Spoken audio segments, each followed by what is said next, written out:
are now tuned in to the #1 best damn football recap show, United Football Media's Tell Me About It. We are the biggest and best stomping God's green earth, and we got a loaded show this week. The AP Top 25 for college football is out. Mike Repoli, right before we record this, comes out and puts it down on the table for all you Birmingham Stallions fans that have been so loud in these comments. Well, guess what? He has communicated with you directly, and we're going to cover that. The top story right now, though, is something that our man Josh from Brahma Bullpen is working on. We got our guy True covering Cincinnati Bengals up there, and we are proud to welcome a writer for Vice Media. We know him as Peagle over there on our page, DAR Sports Media. He got Anthony in his name box. We're super pumped to have him along as well. Super talented content creator you're all going to see tonight. We brought you the beginnings of this story weeks ago. IFA stranding players in Mexico as the league crumbles and it implodes upon itself. Well, through our channels, through the things that we do, Josh was able to get an exclusive interview with one of the players who was stranded in Mexico. Now, it's as we do in the press, you know, it's based on anonymity. We're not gonna give out names, but it is confirmed. It is a player who was involved in this situation, and since then, he's working on a big article that lays all of this out, the whole interview, and a third source that we just got off the phone with about this situation, adding even more context to the situation, as disastrous as it was. All of that and so much more coming up on brahmabullpen.com. But we got him right here tonight. He ain't going to lay out everything, not going to bury the lead of his own article that's coming out on the website, but he's going to tell us as much as he can here on Tell Me About It for your Monday morning. We're about to spice up your Monday morning. Put a little scotch in that coffee, a little hot sauce on that breakfast burrito. Josh is with us to lay some of that stuff out, man. Tell us what you can, Josh, about this IFA situation, this player you were able to do an interview with, and some of the third-party sourcing that you've been able to do since then. So I can't share everything, and I'll never be able to share everything. And I'll just say this. I'm cooperating multiple sources, so it's not – I have talked to players, but my primary source is not a player. I have sources within the league. I got sources that maybe were contractors for the team in Chihuahua, Mexico. I have sources that maybe worked for, say, a hotel. We teased or mentioned the story a while back. The stuff that we've already covered online, we know there was definitely U.S. players, U.S. citizens left stranded on foreign soil for a football game. So we've already talked about that. We talked about our work that we were doing to help get them home. Some of these players had the means to get home. Some players did not. There were close to 20 players at one time down there. Then there was 8. Then there was just a couple. So it's kind of like some players got home one way, some players got home another way. The stuff that's going to be in the article, my way of writing the article, I'm not here to defame anybody and disparage anybody.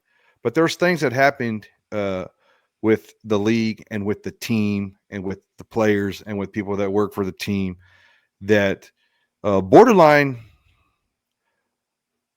jumping from misconduct to maybe criminal.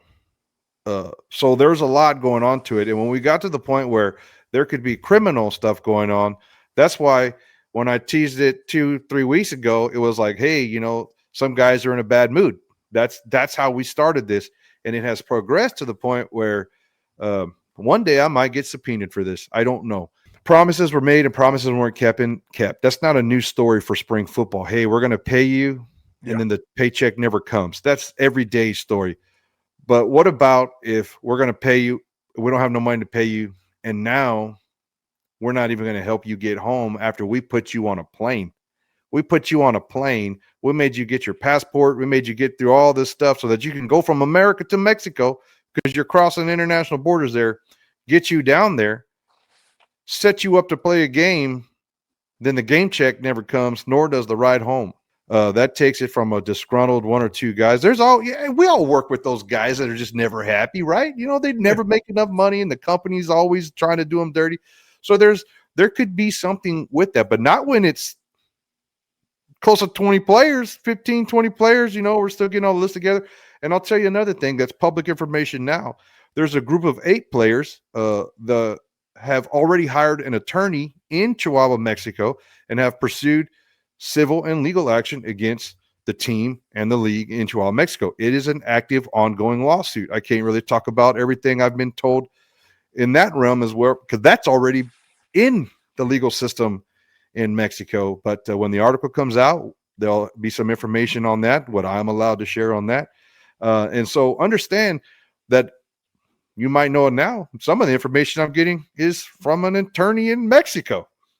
So it's not that I'm getting this from the players. I'm getting this from all kinds of sources that were tied to the situation. And there's so many players involved, and it's such a crazy deal that these players were taken somewhere and just basically abandoned.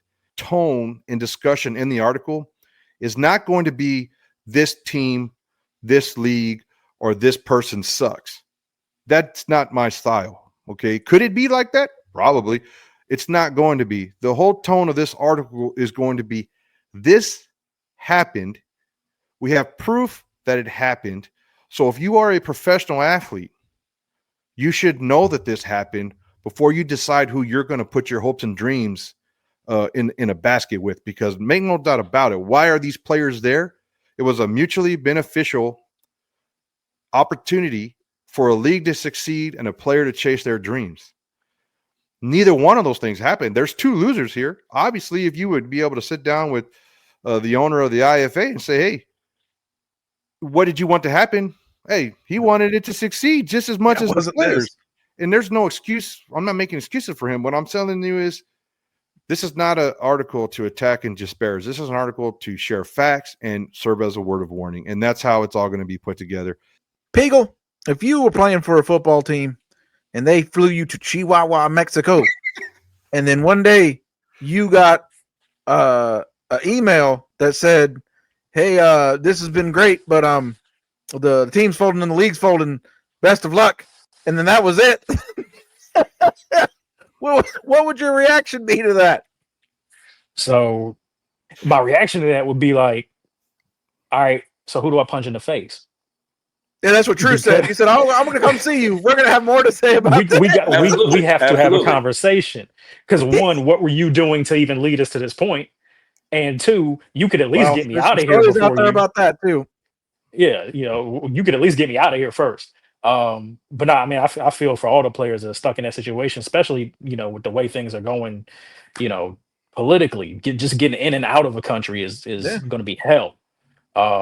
But yeah, man, I mean, you just can't do people like that. Like that's really what it comes down to. I'll give you Josh will have all the details. I'll give you another. Yeah, I'll give you another piece so you kind of know who I'm talking to.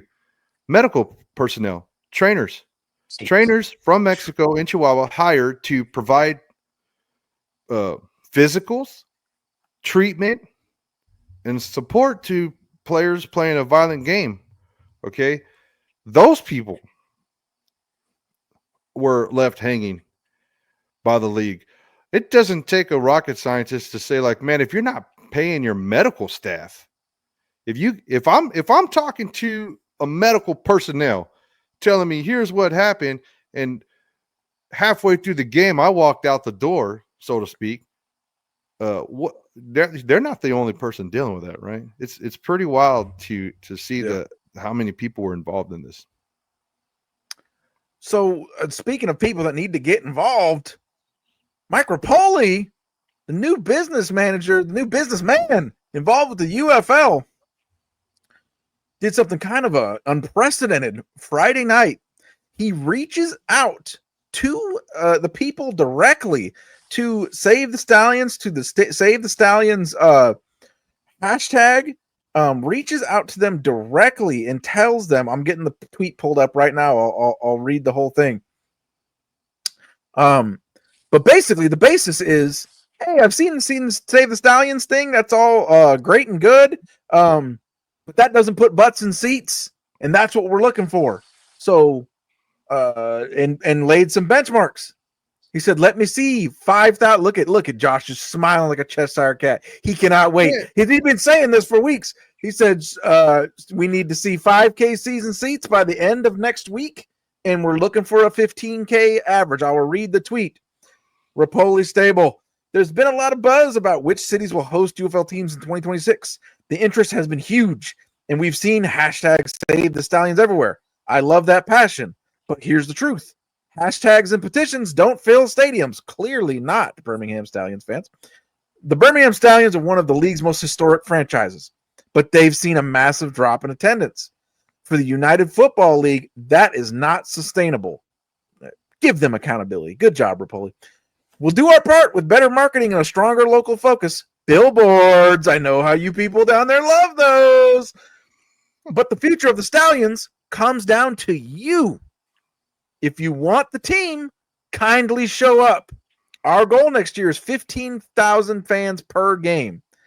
Let's get to 5K season ticket deposits this week, and I'll see you all for the first game this year.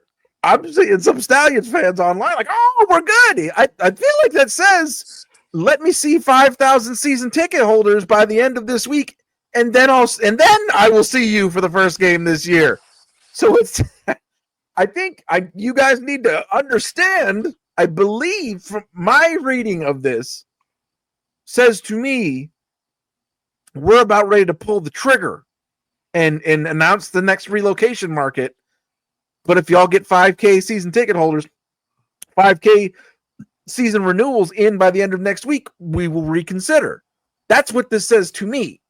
Because at the end of that reads, let's see 5K season ticket renewals by the end of this week, and then I'll see you at the first game. Stallions fans, you prove us wrong, you can talk all the smack you want. I'd love it. I'd be so happy. I'd be happy to see 15,000 fans in that stadium every week, supporting the most successful pro sports team of the last 5 years. Have at it. If you prove us wrong, have at it. Talk all the smack you want, but I don't think you will. And he is telling you to put your money where your mouth is, not petitions, not screaming online, not refusing to take any accountability online. Accountability, money where your mouth is. 5,000 season ticket holders by the end of this week. At least he's giving you guys a chance. That to me is a big deal, because he didn't say this about Detroit. I'm just saying, or Memphis. The only team that he's reached out to directly, the fan base, was the Stallions, because he's seen the noise you've made online. He's given you a chance. Let's see if you put the money where your mouth is. Josh, I know you're in heaven. Go ahead. Give your thoughts on this. Look, when the petition came out, I made one little post and I said, hey, instead of signing the petition, take the same amount of time and go on there and put down your $50 deposit. You don't even have to pay for the whole damn ticket. Just go put your $50 down. If you'd had 2,000 people sign a petition, instead those 2,000 people bought season tickets, you'd have been a lot closer to keep your team. I caught so much hate on that. I cannot wait. There's two Stallions accounts that call me the biggest hater. And I'm really not a hater. All I've ever said was, you have the best team in the history of spring football in its entire existence ever. Why aren't you there? Well, that's the year 2025. Being holding people accountable is being a hater now. So yeah. So evidently, so I am super encouraged. Not only that, there has been a metric set. We want 5,000 season tickets, and you better get 15,000 butts in seats. Get out of the butts in seats argument. I've been making it for 3 years. Of butts in seats is the saying I say on my channel the most. And we're part of that too in San Antonio. I'm not going to lie. We have to get our 15,000 in there, or we're going to lose our team. So it's not just them, but I like it. Clear, concise communication. Here's what I expect to see. Put up or shut up. You know what? It took a horse gambler. It took a horse gambler to come in here and just lay it on the line, and I'm all here for it. And all you pony fans can get out of my mentions and go buy your tickets. Yeah, stop spending time mentioning this man and spend your time buying tickets and having other people buy tickets. Peagle, you're not as versed. You're more here for our NFL college football segment. But like, what do you think, man? The UFL talking about moving some of these markets where people don't show up, and the new owner that is spearheading that effort comes out and lays down, bam, 5K by the end of the week. You better have 15K butts and seats. What do you think about that communication there? I love it. I mean, you talk about wanting people to actually do something instead of just getting on the internet and typing about it, and you can pretty much apply that to just about anything. Show the little 2 seconds of initiative it takes to actually do something about it with your wallet.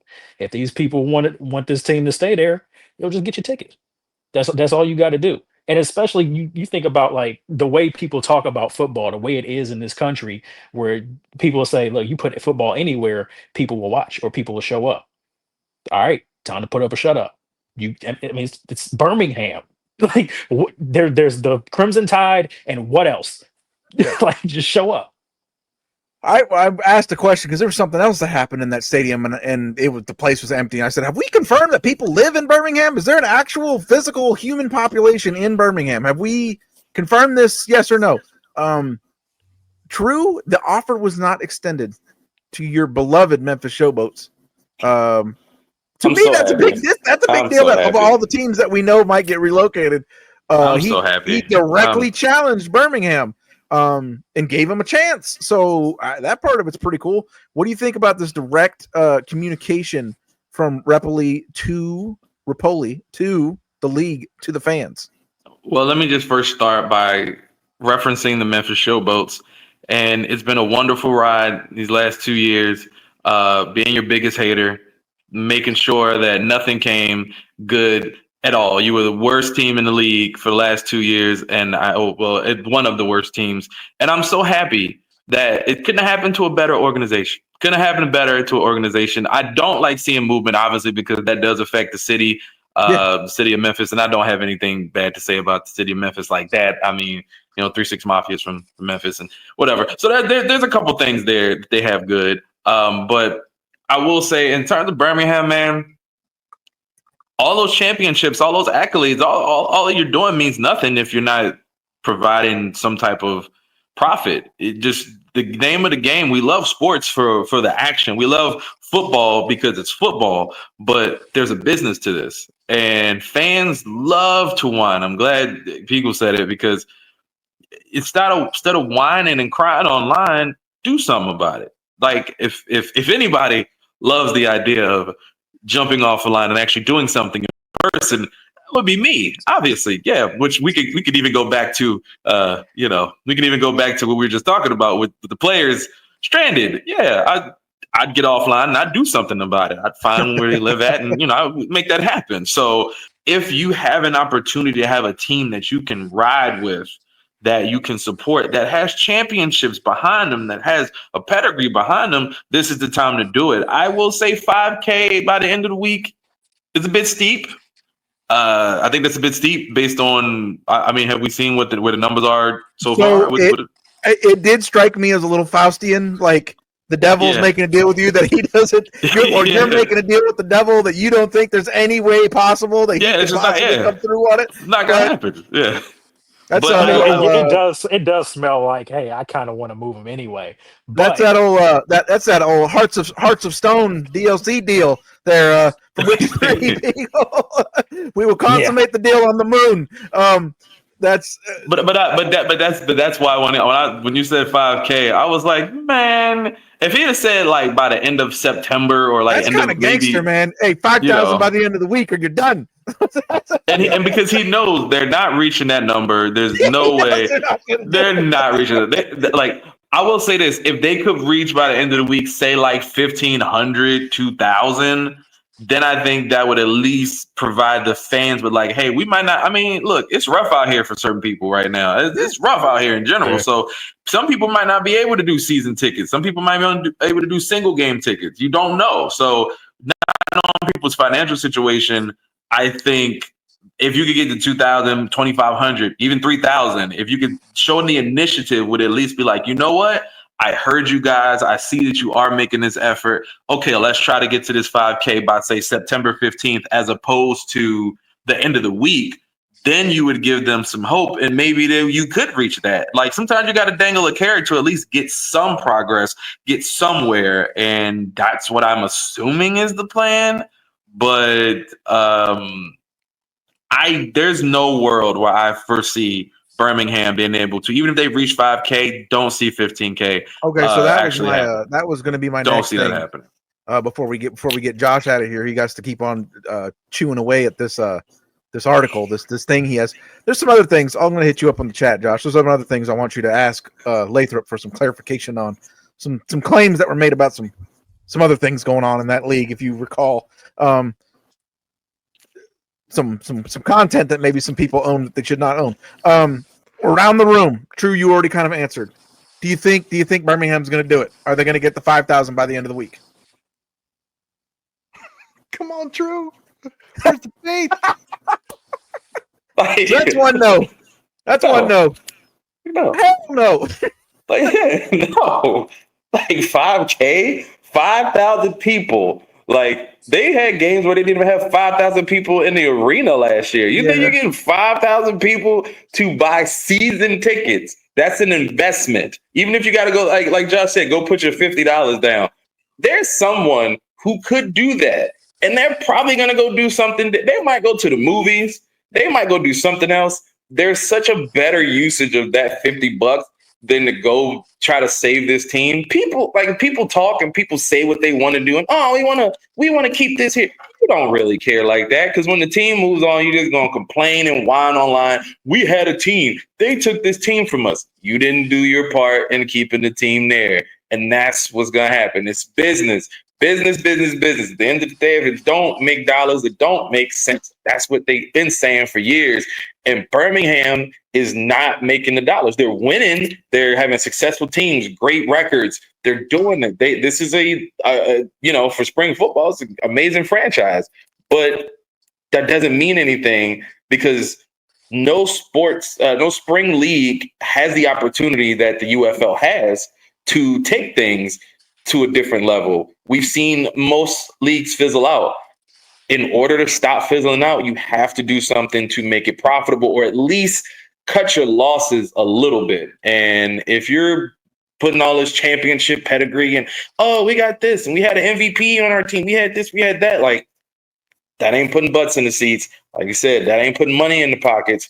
There's way too much of an investment being made. And, especially you got a new money man, basically, is what it is. A new money man who's like, hey, I'll put the money up to keep this going, but this is not going to be a situation where 10 years down the line, we're not making the money and we still keeping these teams just because fans want to feel good about it. We've seen sports leagues do that, and it doesn't go well. So they look, man, 5K is crazy. 5K is crazy. If you'd have said 2,000, maybe 1,000, I'd have been like, okay, cool. Because I want to see the numbers. Like, I want to see what the actual numbers are right now. Like, if somebody could go and look and find out how many season tickets they've sold so far, I want to see like direct numbers. They could be like 212, 417, like 513.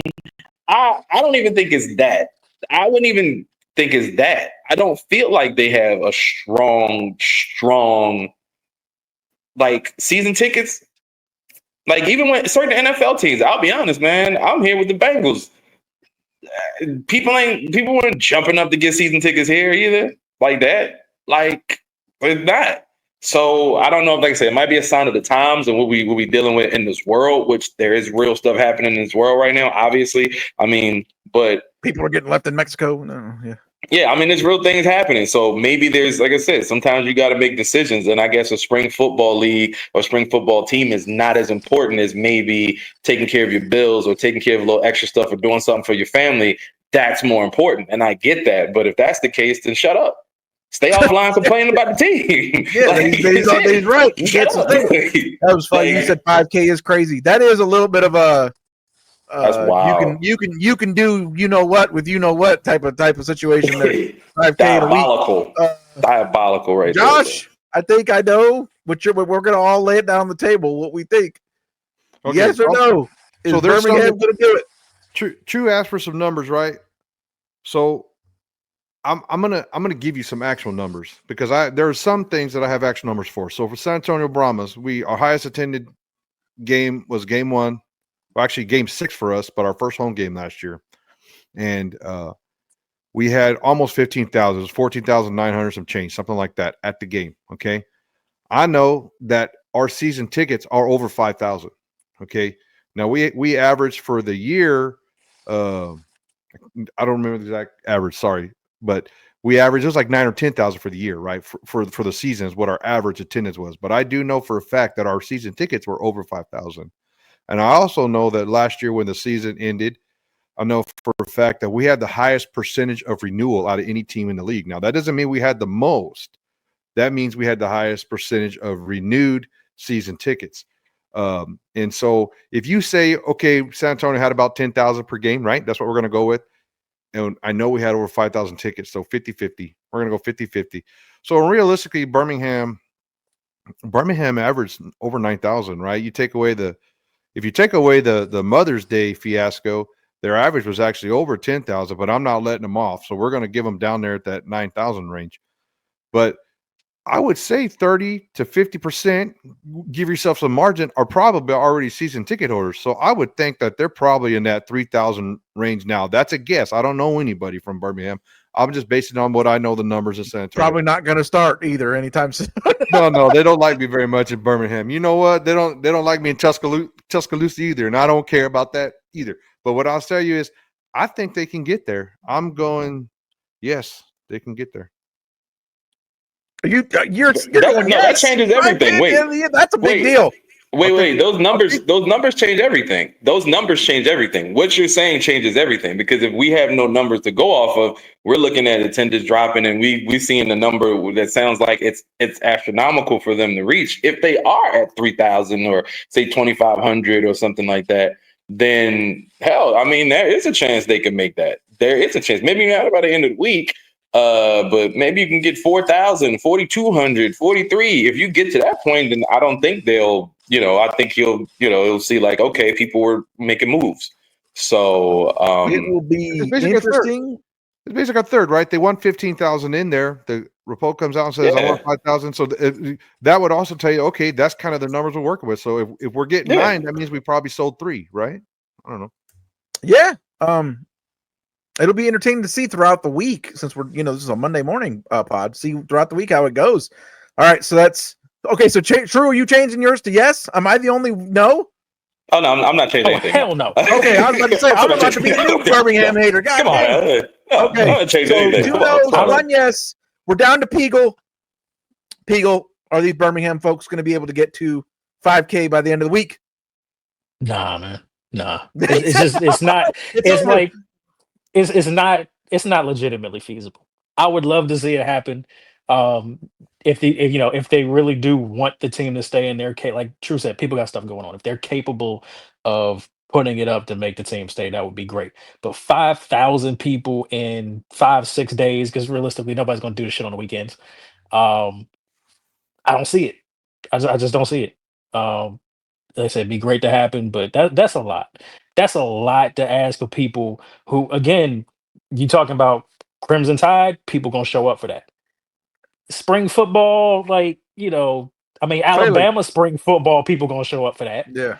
But it kind of is what it is. So, like True said, you got stuff going on, you got people to take care of that you love, do that and leave this alone. Just don't get on the internet getting mad about it. What you got to do with your money. Make it happen. We are going to see throughout the week. You will also be seeing pretty soon is Josh's big article coming up. He's going to jump back in there and get to work on it right now. We got True and my man Peagle hanging around. We're going to do a little bit of college football talk to close this thing on out. Stay tuned for that. Okay, so any surprises from this AP Top 25 that you saw, Peagle or True? We got Texas up there at number 1, Penn State number 2, Ohio State number 3, Clemson number 4, old Cade Klubnik coming back, Georgia number 5, Notre Dame number 6 is a little bit surprising to me because they don't have their quarterback settled at all, and it's a showdown there. So that is interesting to me. Oregon number 7, Alabama number 8, LSU number 9, Miami Hurricanes, my sleeper pick to jump into the playoff for the first time, coming in the first AP Top 25 at number 10. Well positioned. True thoughts on the top 25. What do you think of who's where? Nothing surprising. I mean, you got to always look at what goes into putting these together. I would never be happy about anything that has Texas at the top. Shout out to Cam, that's my guy. But we at war forever, and it don't even matter. It don't even matter. To the grave, we're gonna be at war because I don't want anything good to happen for Texas. So that's a different thing. You already know the top two. This is like the worst possible thing that could happen for me to see those two teams at the top two. I spoke on DAR several times about how I don't wish anything good for Penn State, and here they are at 2. I'm sure that'll even out as the season goes along. At least I think so. At least I hope. No real surprises. I will though say, because where I'm located right now and where I'm at, this is the most motivated I think I've seen the Cincinnati football team, Bearcats, in a long time. They got the training camp going on, their practices right now, and they are 1,000% focused on making believers out of everybody. Now, it ain't gonna be easy. Definitely not gonna be easy for them, but they are very focused on making believers out of everybody. I think they feel like defensively they have what it takes to climb their way. I mean, obviously, the playoffs not realistic in my mind. It's not realistic, but you can't tell that to them, and that's what you need when you go into a new season like this. They made some adjustments, they made some changes, and I think they'll be fine. They'll be serviceable, but that's just based on being around the team and talking with everybody that is doing everything, for the football team there. They are feeling like nobody sees us coming. We're about to shock the world. That is what I'm getting from everybody that works with the Bearcats right now. Like I said, don't necessarily agree, but I will. I gotta rep for the team that I'm covering. I've been covering for last year, so I like to see what the Bearcats do this season. Like I said, they got a great organization, and they are hell-bent on getting themselves at least in the conversation for the top 25. Like they want to be in that conversation, and this could be the year. But there's nothing significant that I saw where I was like, okay, that team should be there, because it's a new season, man. We entered a new season. You don't know how anything's gonna shake out when it comes to this, man. Don't know. And Texas could. Well, I hope this is the They might hater in lose me week hoping. 1. Like I said, they might get off to a bad start. I'm hoping. I'm wishing. I'd prayed a little bit. In Spider-Man 3 when he goes into the church and he sits there and he prays for the worst for Peter Parker. That's what I'm doing for Texas. The greatest hater of all time. Yes, that's what I'm doing. That's what I'm doing right now. So yeah, but nothing really stood out too much to me. I like everything was kind of where I expect. You look at what happened last season, adjustments and changes that have made. Everything pretty much is what I expected, just about. Peagle, any thoughts about this top 25 that just released that top 10, as I say the names? Any thoughts on that? I mean, that top 10 is full of a bunch of teams that I don't really know if they got a quarterback. Yeah, I was going through the whole thing, and people will say something about, even Texas. That's what I'm. Well, I have faith in our. My question is that you see how Quinn Ewers looked in the preseason, and you're going, how didn't you beat that guy out? Okay, I don't know. Okay, so I brought up I had some conversation about this a little bit the other week, last week, because I may or may not be somewhat involved with some Miami Dolphins things soon. And some people down there were excited about Quinn Ewers. And I was like, these are all my new family. I don't want to burst any bubbles, but let me tell you just a couple of stat skis here. Guess who ranked number 1 in the regular season in passes under 10 yards? That would be Texas. Guess who ranked number 1 in the regular season in designed passes under 5 yards? That'd be Texas. So you got a team with a top 20 draft pick wide receiver and a top 20 draft pick offensive tackle, and you're leading the nation in passes under 5 yards. That says to me, you are desperately trying to hide your quarterback. And that's not a good thing going into the league. So I agree there about Arch. But so another part of that, I say that to say, when we were discussing it last year on the DAR College Football Show, it felt like the rumor was that was not a real competition, that Sarkisian pretty much decided he was going with his senior, and like that was that. Oh, yeah, that was clear. Okay, so there we go. We're on the same. So it wasn't really like he couldn't beat him out. It was that, but we also questioned that in that I think making that decision and sticking with it limited Texas's ceiling last year. It clearly did, because when they played the real big boys, they were able to come up in the bump. They were able to load the box and not let them do their stuff because they weren't afraid of Quinn Ewers, because Quinn Ewers sucks. He's a poor man's Jimmy Garoppolo. Oh, hold on. Our man Josh sensed that the horns were rising. They were going up in here, and he had to come back and make sure that was completely squashed. We were just talking about how the top 10 in the AP 25, which includes Texas, T-Sips at number 1, we don't know if any of those teams have a quarterback. And to be proven still. So what I was going to say was Drew Aller. I think that quarterback is, to anybody who knows what they're looking at, is still under questions. No, or a no to many people. And Arch, we were just talking about the decision making of going with Quinn Ewers over Arch, regardless of what I think became apparent to a lot of people, was that their ceiling was much higher with Arch in at quarterback. People can finish your point about the top 10 and the lack of quarterbacks, and then Josh will go to you about your thoughts about your boys. I actually like Arch. I do. I think I saw enough of Arch for me to feel confident that he can grow in that system. He made some bad throws, but first time in, you're gonna do that. But I saw enough of him to see that he has something to carry that team. The problem is whether or not they're gonna let him, because if you're Sark and you see how good he is and you're still going, I'm gonna stick with this guy who can't throw the ball more than 2 yards in front of his face, like, what are you doing? So what are you gonna do when he's actually in there? Are you going to try to hide him too? Even though the dude can run 65 yards with just about anybody, which surprised the hell out of me. But for me, top 10, outside of my belief that I think Arch can do it, top 10, there's not a lot of teams with quarterbacks. Like, you're not gonna convince me Drew Aller's anything.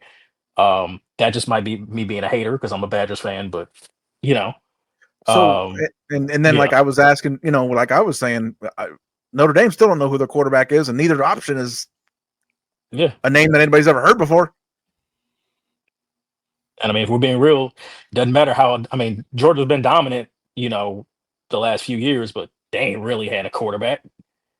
Yeah, so, I liked Stockton. I liked how he looked in that game. So, off the top of my head, looking at that list, to me, they're the most hopeful, other than Texas. But like you said, there's limitations on what the play calling and what the system might be. Is this going to be a Sark issue, or is it going to be a player issue? There's a lot of questions to answer in that situation among all the hype.